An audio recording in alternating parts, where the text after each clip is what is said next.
Hello, everybody. It's Bodie Morningway here from Quantum Comics, your friendly neighborhood comic book store where adventure awaits. Well, I've got some bad news, my friends. Due to the COVID-19 pandemic, we have been forced to shut our doors to the public. It is a sad time, and that's one reason why I'm giving you this particular address. But fear not, true believers. We have you covered, because even though our doors are closed to the public and you cannot come in and enjoy the wonderful feel of the comic book store, we're going to do our best to bring some of that feel and some of those awesome things that we carry to you in a more digital medium, shall we say. So, much like our coffee and comic book segment, I'm going to have in addition to that, I should say, we're going to have an online gallery of many of our amazing products and amazing stories, such as some of the great ones that you can see the spines of behind me. And we are going to be available for curbside pickup 3 days a week. In addition to that, of course, you can always contact us either through Facebook or just give a call. You can message us through email as well, and we can arrange a special time if one of our standard times doesn't work for you. Speaking of those standard times, because I know what you're thinking. When are those times? Well, let me tell you. Those days are Tuesdays from noon till 4, Thursdays from 1 till 5, and Saturdays, today and every other Saturday, from 12 to 4 as well. Now, you may have noticed that I also have a very important sheet in front of me that is, of course, in comic book code, because, you know, we're all about the comic books, right? This is how I get my big news flashes, much like comic books. And this will be also posted outside of our store. It'll detail many of the things that I have already said, and even more, because I can never convey quite as much brilliant information as a wonderful piece of paper can, especially when it's color-coded with awesomeness. Thanks, Candy. Okay, so now, as I have mentioned, curbside pickup is very much available. The only thing that we need is we need you to call either with your credit card info that I can run through, or you can send us an EFT. All that can be done. We can work around all this stuff for you guys and for us, because, you know, comic books just gives that stability, that much needed mental stability in a crazy world. You can always rely on these awesome things. At least I always could. And it always makes things better. All right. So I hope everybody stays safe with that, and at home, and everybody stays healthy. But now let's get to a quick little coffee and comic book segment, because, you know, I don't want to mention it and then just say, no, we're not going to do it today, because we are going to do it. And today I would like to talk about the X-Men. Oh, but before I do that, I'm sure many of you are wondering just why I've got this wonderful little Stan Lee here. Let's get a closer look, because Stan is still the man, and this is resplendent in statue format. I mean, as far as the why for Stan, it's because it's Stan, and he's always a source of inspiration for me in a lot of things that I do. He was literally the man. Was? No. He is literally the man. So, thanks to Stan for absolutely everything, and I think I'm going to keep him with me for all my future coffee and comic book sessions. Anyways, the X-Men. Now, this may surprise some of you, but the X-Men were not always terribly popular.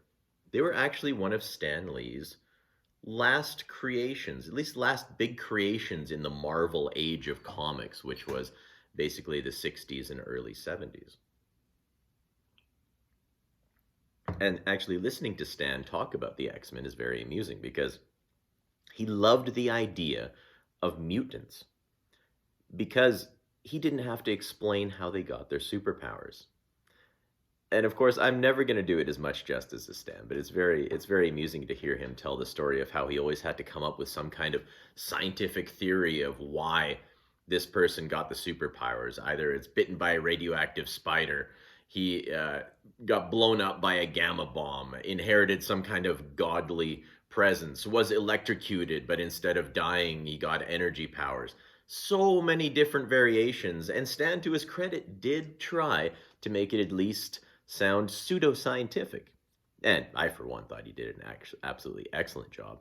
In fact, I was kind of depressed when I learned actual science and realized that that kind of stuff really wasn't possible. So that was a very sad moment for me.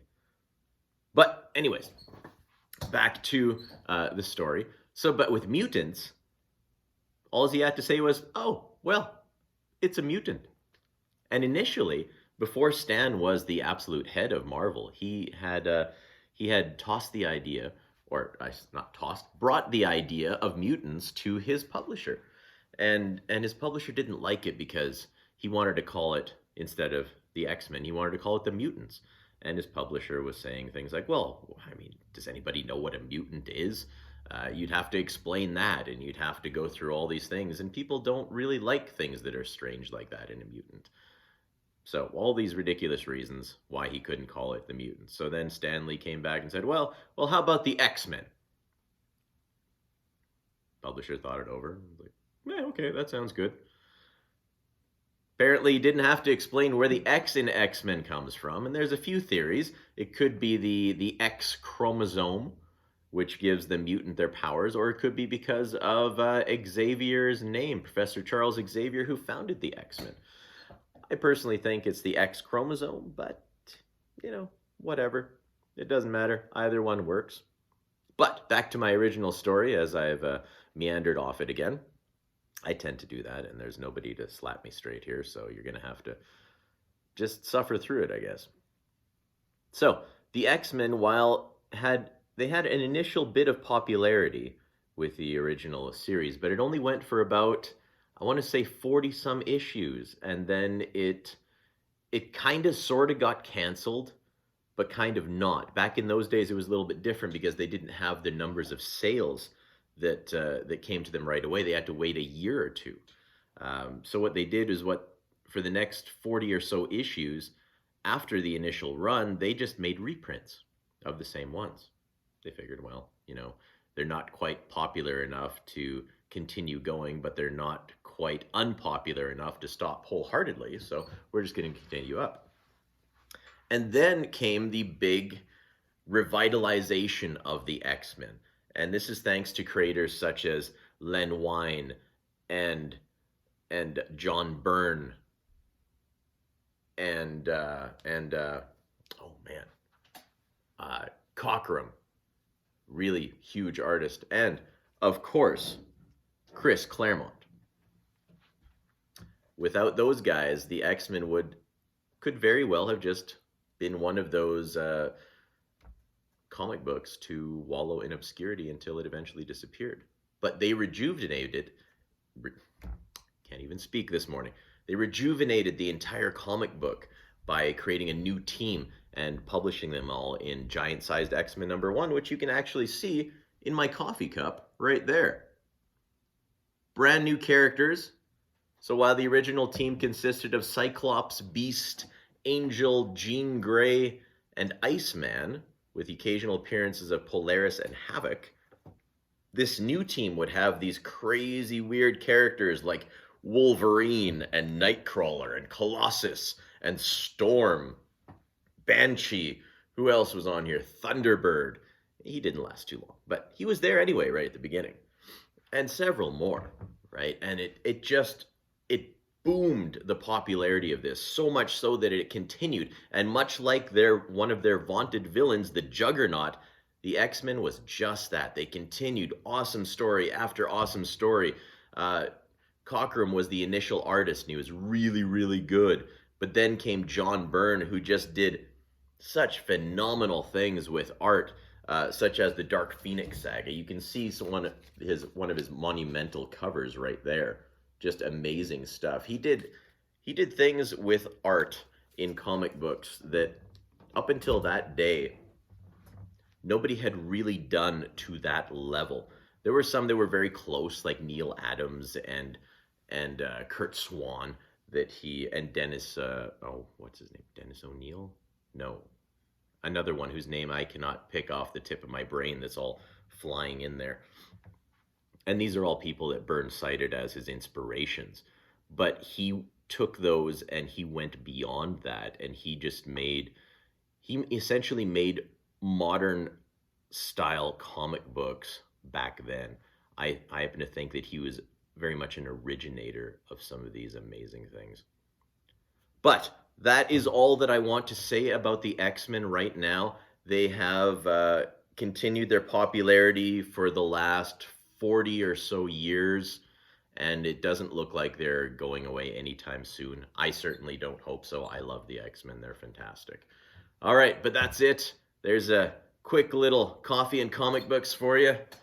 Until next time, Bodie Morningway, Quantum Comics, your friendly neighborhood comic book store where adventure awaits. So long, Space Cowboys.